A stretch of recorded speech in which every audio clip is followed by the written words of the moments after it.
yeroo yaadatti yeroo abaaboodhaan si aarsaa ba'e tokko.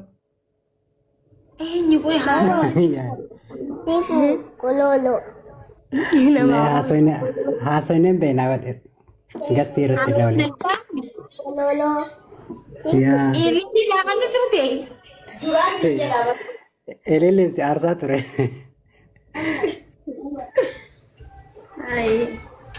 Garuu waliin haasofnee ture yeroo gastii irra waliin haasofnee ture. Okay. Silkiin kee cufa alaa cufamee paaswoordii itti bana. Sebetulnya. Nah, paaswoordii cufamte. Kalau mau kan kan Kan paaswoordii bareedee. wallahi kalau kan aku wanti itu. La habibti. Wayni soomani keenya illee dhiyaatee jira bar soomani dhufu jira guys.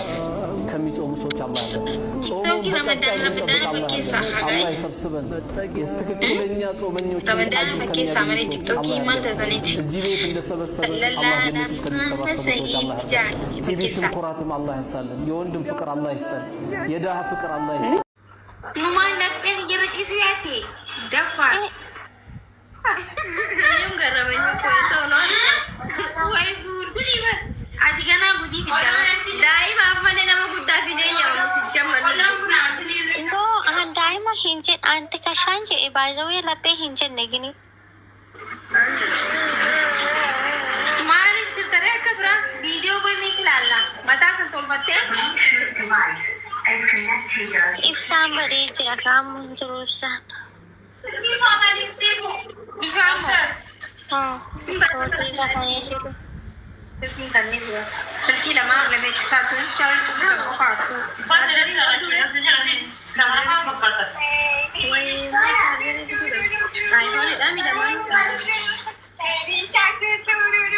Assalamu alaikum warahmatullahi wabarakatuh.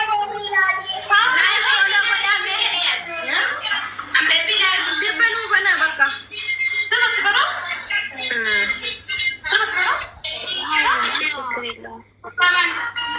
Zamuka. Waye mare guyyaa guutuu barsi barbaadan olee eessa turte lubboo?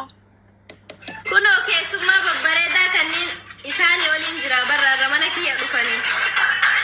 ማኮሽበር ወይ ማኪ የኔ ቆንጆ በጣም ነው የምወድሽ ወላሂ። እሺ ገለቶሚ Amasaganalee nu bira jirti mana keenya jirti. ሲቢረ ዱፍቴ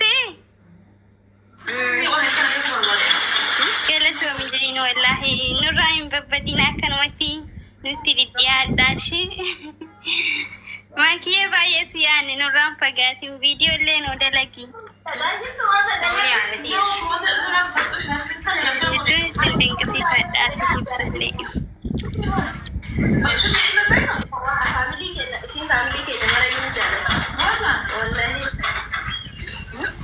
waliin viidiyoo kana kooloo godhaanii kennuu kooloo godhaame gaa'is kooloo godhaa faamilii hunda keessanuu jedhee bannaa shariitti dhaggeeffadhaa.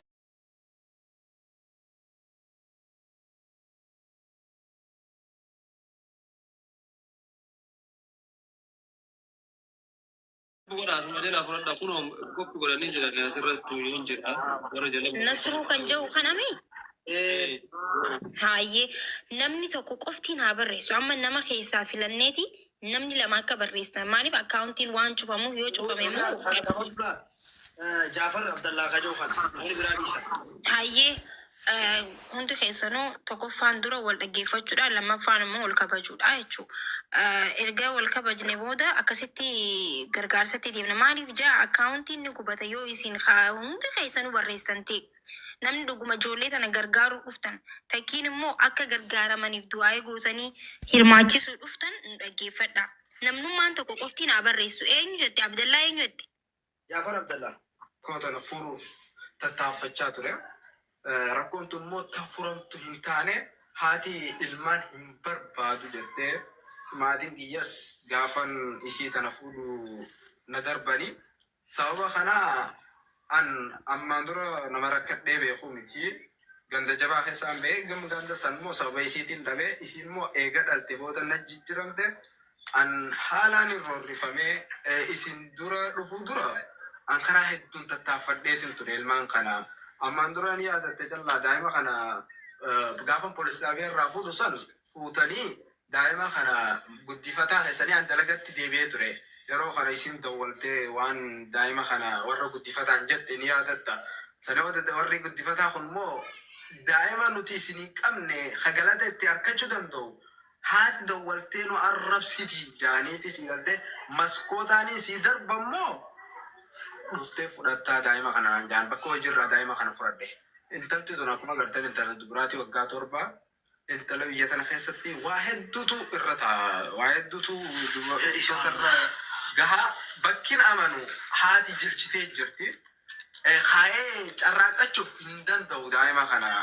bakka hundan kaa'u bakka namanneetti maaliif ilmaan kana ana hangan itti madaa'ee fi hangan gaastirik coggaarraan itti naqabutti duraan coggaarraan qabu dhibdee beekan itti sii galtee arge haalaan itti dhukkubsadhee duddi kunis sii galtee fudhaatii mana madaam hojii mana madaam jechuun mana jireenyaatii meeshaa fuudhuudhaan kee duddi kun hundi na dhukkubee ture hedduun dalagaa garagaraa baay'een dalagee obboleeyyan giyyaa ammallee yeroo macarshaa dhumaa kana eegana irratti darbame ji'a 4 ni ta'a. Ji'a 4 kana odoo gara hawaasatti hin beeyin dura an tattaafadheetin ture maatii kiyyas araarrafachuuf tattaafadheetin ture furmaata dhabnaan ji'a 3 bira gizee kuutu an as keessa daa'imni kun dhumurra gonkumaan sii galtee xiqqaadhee hawaasa kana dura bee sii galtee ilmaan kanaaf bu'aa takka yoon harkadhe ummanni hawaasni Oromoo immoo ummata arjaa akka ta'e hin beeka. Ummata arjaa Oromoo bira kutee hawaasa biraafuu arjaa akka ta'e waan beekuuf hawaasa kana biratti akkaan hin duune dhibbaa dhibbatti amane ammas isaan kaniin gabbaru rabbii tokkichaadha iyyaaka na'budu wa iyyaaka nasta'iin kaniin gargaarfadhus rabbii tokkichaadha kaniin gabbarus haqaan. Sanii gaditti kaniin sababa godhadhee sii galtee abdadhe hawaasa miliyoona 60 caalu hawaasa Oromoo Itoophiyaati. Itoophiyaan immoo miliyoona 120 oli musliimonni immoo baay'ee jira. Kanaafuu obboleeyyan kee bilis gara hundaan gargaara. Asirratti akkana arguutti namoonni akkaawuntiilee jechaa jiranii. Maamii akkaawuntii qabda? Akkaawuntii akkamii kataban? Komantii lakkuma takka jalali lakkoofsa kan katabuu danda'an waan itti akkuma dhageessan kana egaa obboleen kiyya guutuu addunyaarra jirtanii meen poointiin inni jechaa jiru meen poointiin inni jechaa jiru ilmaan kana faamiliin kiyya faamilii waa qabdu akkan darbu fedhanidha. Jaartiin tiyya akkan darbu feetiidha. Lamaa mire biyya kana biyya bakka kana keessatti inni ilmaan kana deemee dalagatee guddisuudhaaf bakka itti dhiifatetti amanu hin qabu bakka hin qabullee jaartiin tiyya dawwaltee ilmaan kee irraa maal qabdan maskootaan sii darbina maali baay'ee wanti kun marra takkaffaa miti keessan jira quban qabaa maaliif warra biyyaati nama narra daa'imaati haalaan daa'imma umrii isaa nama beeku yeroo takka ni yaadadha ilmoo kun darbamee ture isaa bakka dalagaa jiru.